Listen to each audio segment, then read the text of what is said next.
राम सेतु एक ऐसा पुल है जिस पर से गुजरकर भगवान राम ने लंका पर विजय हासिल की थी। दोस्तों, राम सेतु ये सिर्फ एक पुल नहीं है, करोड़ों हिंदुओं की आस्था का केंद्र है।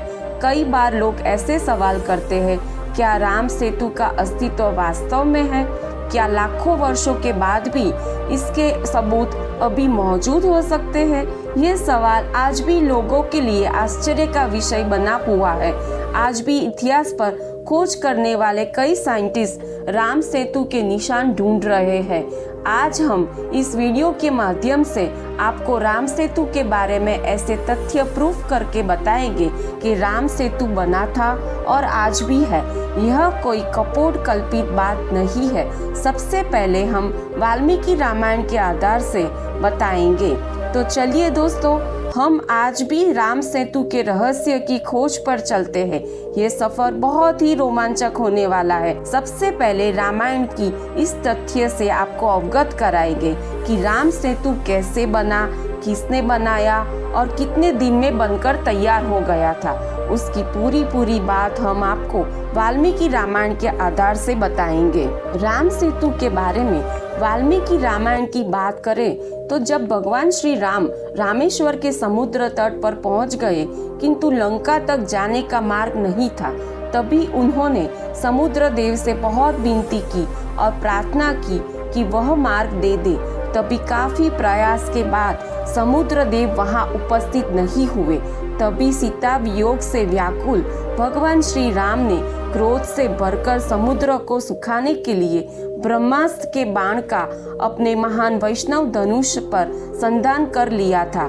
और जब वे ब्रह्मास्त्र चलाने वाले थे, तभी सभी सरिताओं का स्वामी समुद्र प्रकट हो गया था और उन्होंने भगवान श्री राम से विनती करते हुए कहा था कि प्रभु ऐसा मत कीजिए, मैं यहाँ शांत हो जाता हूँ और जल भी कम कर देता हूँ। और साथ ही कहा था कि आपकी सेना में जो यह नल और नील नामक वानर है, वो साक्षात विश्वकर्मा के औरस पुत्र है और वह भी उनके पिता के समान समस्त वास्तुकला शिल्प कला में निपुण है।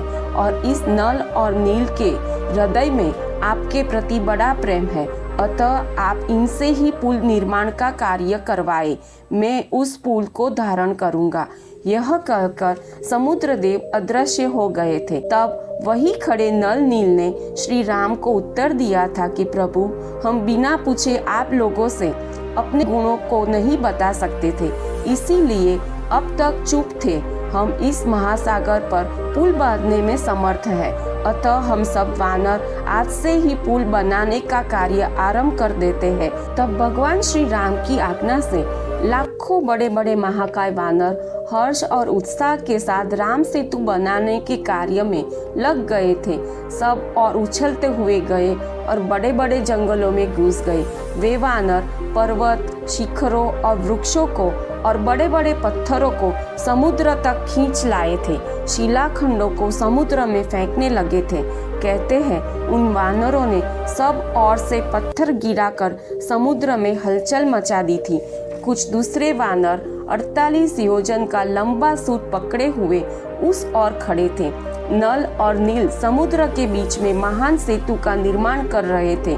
विशालकाय वानर बड़े उत्साह और तेजी के साथ काम में लगे हुए थे। लगातार 5 दिन पुल निर्माण का कार्य करके विश्वकर्मा के बलवान औरस पुत्र नल और नील ने सबसे पहले मजबूत, बड़े और वजन में हल्के, तैरने वाले, जल्द ही उठाकर लाया जा सके ऐसे पत्थरों को परख करके सबको बताया था और पानी में मजबूत बनी रहे ऐसे पेड़ों की मजबूत लकड़ियां लाने को बताया था। तभी हजारों वानर और रीछ की मदद से समुद्र में राम सेतु तैयार कर दिया था। इसके बाद इसी पुल से भगवान श्री राम लक्ष्मण के साथ पूरी वानर सेना ने लंका पर चढ़ाई कर दी थी और सती सीता जी को रावण की लंका से मुक्त कराया था।